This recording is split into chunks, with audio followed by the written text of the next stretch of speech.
Minuabing akinang pakea riba kosnang kos si kuta val op pa mi bidata caro opi caro e prijs nang ta subiendo mi non ta bisa nada novo. Abre nossa conta 4 anos depois. Em realidade, Kiko a cambia. Me había investigar e realizar que mundialmente tem fenômeno que toma lugar.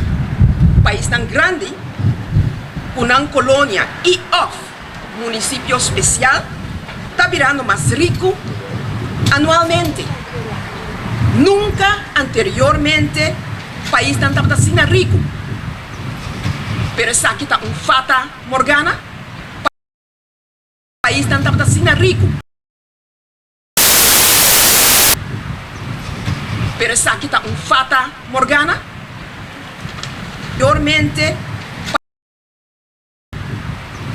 fata morgana. Anteriormente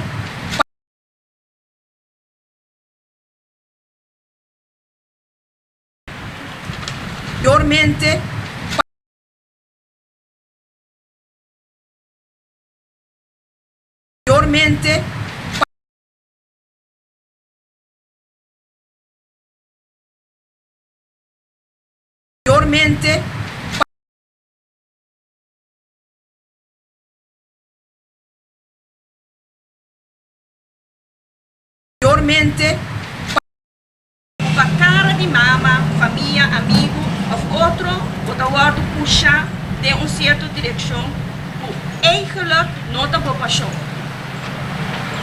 Martin Luther King avisa que todo trabalho me se guarda assim com excelência. Bíblia da avisa que nós temos assim todo trabalho como se fuera que nós está sendo para Deus. Me pergunta tá, se gente que está laborar, está guarda puxar tem certa direção e que está sentir eigenlijk toch é menosprezo. É por funcionar com paixão. É menosprezo por dar pensamento de outro, mas também é pago. É por funcionar com paixão, é por funcionar com excelência.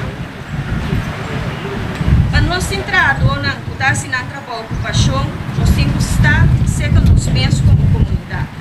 Nós temos que valorar cada trabalho como um de suma importância. Nós temos que estimular mais tanto gente para fazer o trabalho que está dando gosto, o trabalho que está quadra com a paixão e o talento. Nós temos que apoiar toda gente que tem o trabalho que não quer fazer e está começar com nós mesmos. Quando vier como mama, como tata, tio, tanta, abuelo, abuela, nós não dizemos muito. Não, para que eu vou vir aqui? Vou ter vir advogado, vou ter vir doctor, vou ter que trazer oficina. Caminha, porta e muita sua paixão, é completamente algo outro. Se eu, por exemplo, que trabalho com mata, estimule para fazer o mais melhor que possível, encorajar. Planta é semente dentro, não somente é para trabalhar com mata, mas também é opcional. Trabalhando com mata, tem um dia pode ter um bom negócio, que pode empregar mais gente, lá tem a direção que nós não queremos, mas estimulando para estar mais melhor que possível, tem a paixão.